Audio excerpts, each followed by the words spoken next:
Golf Central, brought to you by TaylorMade. Hi there, thanks for taking up with us here on Golf Central. I'm Todd Lewis, proud to be joined once again by our friend Tripp Eisenhower. Tiburon Golf Club in Naples, Florida, hosting the 10th edition of the CME Group Tour Championship. I still got some shopping to do. We're about to run out of 2020, thank goodness for a lot of people. Yeah.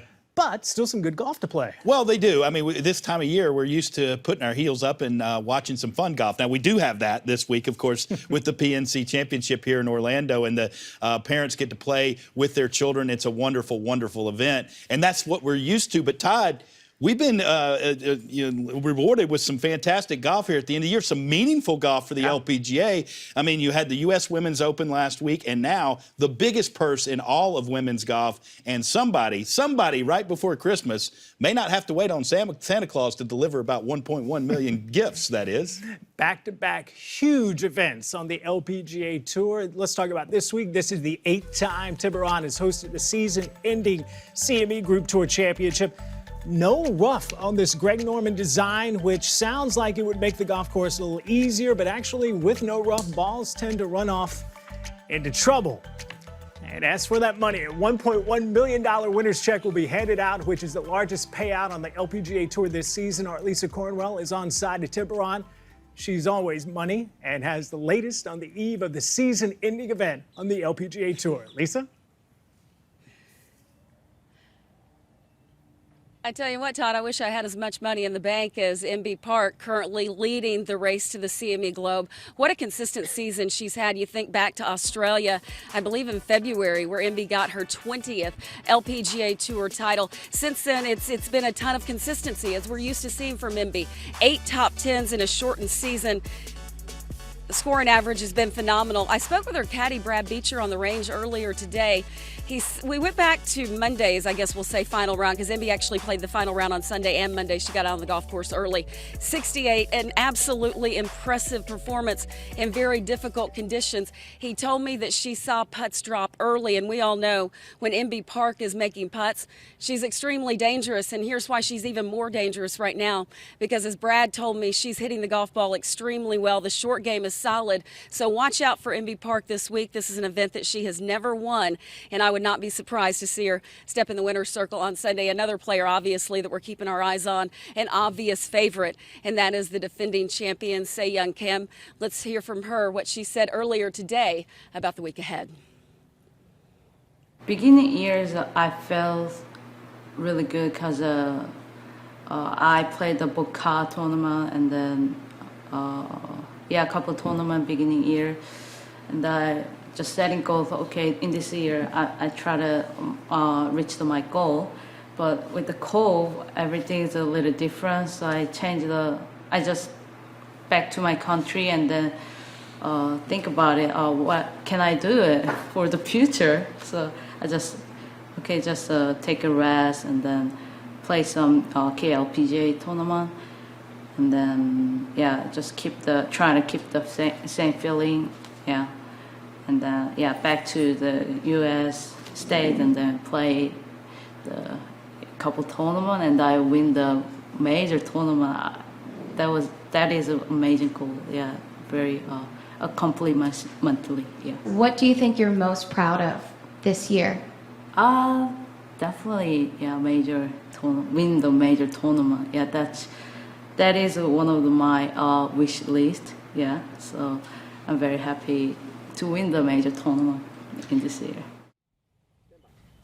And obviously, she would be extremely proud of that major. We go back to Sunday's final round. She was absolutely dominant, Se Young Kim, just as she's been all season. Think about these numbers, Todd. She's only played in 8 events. In those 8 events, Se Young has 2 wins, 5 top 10s in all. She has the best cumulative score to par on the LPGA Tour this season by 11 shots at 72 under. I talked to her caddy, Paul Fusco, earlier today, and we were kind of lightheartedly joking about her sort of mediocre performance last week. He said, don't let that fool you. She hates the cold weather. She never plays well in the cold weather. I passed by her today and gave her a thumbs up. I said, how about this weather? She said, I'm so glad to be here. Can't wait to go. All right, Lisa, let's get a check on the race to the CME Globe. Inbee Park has 8 top 10 finishes on tour, including last week's tie for 6th finish in the U.S. Women's Open, which propelled her past Danielle Kang in the standings. Se-Young Kim has not finished outside the top 20 in her last 13 LPGA Tour starts. Amy Olsen jumps inside the top 10 with a runner-up finish at the U.S. Women's Open, but will not be in the field this week after the death of her father-in-law. All right, Tripp, we got 72 of the best players in the world competing for, as we talked about, a very large purse. Who do you have your eye on this week? Well, if I've got to pick a favorite, I mean, it's hard to argue against what Lisa just made the case for Se-Young Kim. I get it.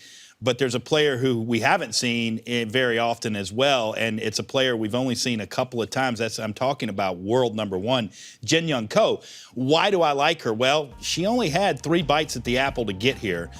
First tournament, she didn't play all that great in outside of Tampa, and then she played great at the Volunteers of America. And you know what? A final round 68 in Houston absolutely gave her, she had to make a 40-footer on the last hole to get in here. Now, had that putt not gone in, it might have worked for her to get in and not. She was outside the 100 coming in, so she needed at least a probably top 3, top 2 finish. That's exactly what she got.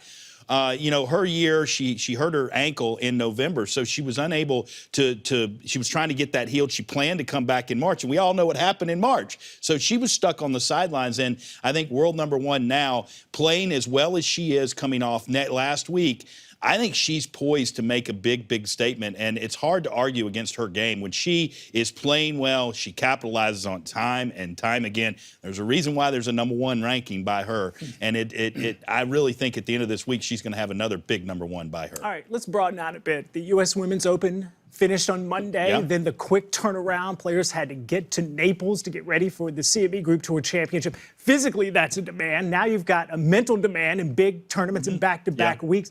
How will these players tackle that challenge? Well, look, they're going to get a little bit of a relief playing in Naples, Florida. Okay, yeah. I mean, they're not going to be having layers on. I can tell you, it is so tough with playing in cold when you have layers and you've got different things on. Now it's a relief thing, and the golf course here, as you mentioned, no rough. It's a Greg Norman design, but the way these greens are and runoffs and things, it's a completely different test than what they faced last week. So again, I think there's a bit of a relief that they're done with that stuff. But again, everything about this championship on the line, it proves that your game's got to rise at the right time. And we'll see what cream rises to the top this week in Naples. Yeah, endurance will be a big key this week. By the way, don't forget our first-round coverage of the CME Group Tour Championship begins tomorrow at 1 p.m. Eastern, and it's right here on Golf Channel. I want to take you back to Royal Troon this year when then 27-year-old Sophia Popov shocked the world of golf to win the Women's Open, joining Ben Curtis as the only players ever to win a major while ranked outside the top 300 in the world. Popov was not an LPGA member at the time, thus meaning she wasn't eligible to receive the 625 Race to the CME Globe points awarded to the winner. So she did not earn enough points to make the field for this week's CME Group Tour Championship. Popov let her frustrations known on social media, saying, "Wish I could have played my hometown event this week." She lives in Naples. Well, the same scenario played out for Lim Kim, who won last week's U.S. Women's Open as a non-LPGA Tour member. Therefore, she is not eligible to play in this week's CME Group Tour Championship. Well, last week, prior to the U.S. Women's Open, the CME Group handed out 2 sponsor exemptions for this week's event. Those exemptions going to Sarah Kemp, who is a CME Group ambassador, and Natalie Gulbis, who missed the cut in 5 of her 6 starts this year and withdrew in the other. I want to welcome in our Jaime Diaz, who is an award-winning author and regular contributor to Golf Channel, and also bring back Tripp. All right, Jaime, I want to start with you. In regards to a sponsor offering invitations, this seems like a tricky subject this week. Is it the sponsor's duty or discretion in selecting players? Well, Todd, I think it's totally discretion. That's the history of golf. You know, sponsors have a lot to consider. They put up the money. They're thinking about the well-being of their company and the advertising they're going to get. And so they earn the right to pick whoever they feel helps the tournaments the most, or perhaps help their relationship with their company. In this case, we had a brand ambassador, and Natalie Gulbis, too, has done a lot for the sponsor there at CME. But, you know, sponsors do a lot of good for players over the years, too. I mean, go back to 1964 U.S. Open. Ken Venturi was down and out. He needed a sponsor's exemption to get into Westchester a couple of weeks before the U.S. Open. He was given one by a friend. He finished third. He gained all kinds of confidence. He went on to win a historic U.S. Open at Congressional in 1964. You know, this year, Martin Laird won a tournament with a sponsor's exemption at Las Vegas at the Shriners. Tiger Woods won his first tournament with a sponsor's exemption in 1996 in Las Vegas as well. And Phil Mickelson, as an amateur in 1991, got a sponsor's exemption at Tucson and won. So, Tripp, these things are very controversial, but I wonder if the controversy is really warranted when you consider everything about sponsor's exemption through the years. Yeah, exactly right. You just pointed out, I mean, a great illustration of those receiving sponsors' invites that, you know, probably maybe or weren't controversial at the time that went on to have success in the tournaments. But look, let's be very, very clear here. I mean, Terry Duffy, the CEO of CME, he earned the right to give these sponsors invites, and it's a one-off. It's just this year that he's got it, and he's rewarding loyalty with Natalie Gulbis, and I admire that because Natalie Gulbis did so much for him along the way. So that I really think that, you know, getting on these players or getting on the sponsor for their discretion in offering them, it is their discretion. We wouldn't have a CME in the largest purse in women's golf if it weren't for CME. So he is doing great things for the game, and CME is. So therefore, stop the controversy and beating these players up or whatever. They have earned that right as a sponsor. So they're always going to be controversial. They're never going to make everyone happy, Jaime, and I can just tell you, it's in the men's game, it's in the PGA Tour Champions, it's in the European Tour. It's throughout the game of golf. Sponsors' invites, they've earned the right to give them to who they want, and there's always seems to be controversy, and it's just not fair to Natalie Gulbis to bring this up on her. It's not her fault. Yeah, I agree with that, Tripp. But there are arguments on both sides, and some of them, all of the arguments you could see. Jaime, to avoid these controversies for the LPGA Tour moving forward, what should they do? Well, certainly in Sophia Popov's case, I mean, she just so closely fell through the cracks that it seems almost tragic that she's not there. But I think following the model of the PGA Tour might be a good way to go, because when they're qualifying guys for the FedEx Cup, if a non-member happens to win, he's not a member, he doesn't get points. But if he becomes a member, those points get accrued retroactively. And if this had happened with Sophia, she would have had the 625 points from winning the Open Championship, and she'd be in the CME. I don't think it's a bad way to go. I think it's probably something Mike Wan might be considering next year. Well, also, you know, Jaime, keep in mind this year how Popov did get in. It was the top 10 at the marathon, and they had a qualifying because there was no open qualifying for the women's British this year. It was the top 10 players not eligible were eligible to play. So therefore, that's how she got the start. But here's the way to fix it. If you win a tournament on the LPGA as a member, non-member, you are a member and your points count. It's that simple. And I can tell you, if you polled the players, they would say, look, she beat everybody in a major championship. And as you said, Jaime, her points would be enough to get her a start here. It's just it's something they need to rectify. It's a regulation that needs to be changed. You win a tournament on the LPGA Tour as a non-member. It's just like the PGA Tour, the Korn Ferry Tour, the European Tour. You win on those tours, you're a member. You know, Tripp's a great chef, and I like what he is cooking with that argument. Tripp, Jaime, thanks a lot. Appreciate your insight. Tiger Woods and his 11-year-old son, Charlie Woods, on the field. Justin Thomas and his dad, Mike.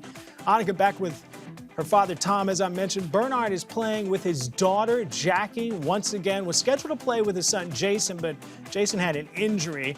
Jim Furyk teaming up with his son, Tanner, to compete.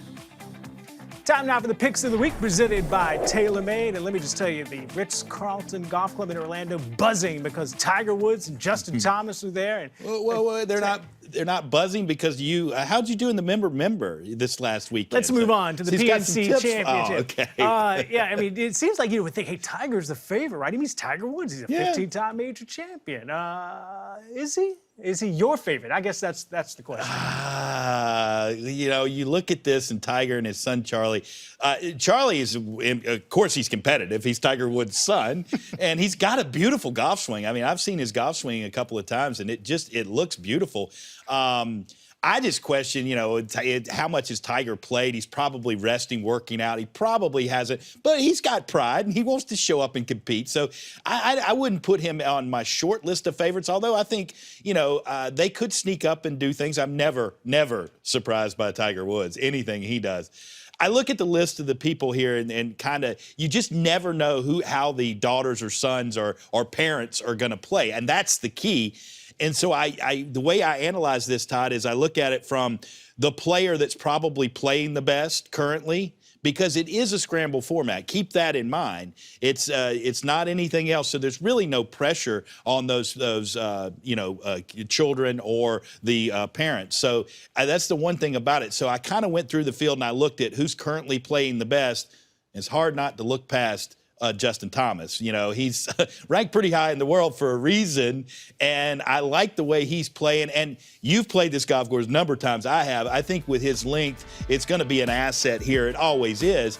And let's not sleep on Mike. He's a PGA professional. Yeah. And then let's throw in a couple of other juicy things. He's his coach. Okay, so he's playing with him. His swing gets a little off. He's going to fix it right there. So now we have a dynamic duo in the Thomas team. Now, I don't think he can film his swing like that in the tournament, but I think that the Thomas family is going to take this one down. I really do. I just think, and Mike has played, in tournaments over the course of his life too. Now, Justin did say that he was probably a little nervous. His dad was worried about how he was going to. There are not going to be any fans out there. There are going to be cameras, but that'll be it. But I definitely think it's going to be on NBC. Are you I kidding? know that there are going to be cameras, but you just ignore those. That doesn't really matter. But yeah, that's the reason. That's kind of my cake. You said I like to cook, but I don't really do sweets that much. But I think the Thomases are going to have a sweet week here at the Ritz-Carlton. It's going to be a sweet event for the fans. By the way, Justin making some noise as well. He will play on the European Tour, the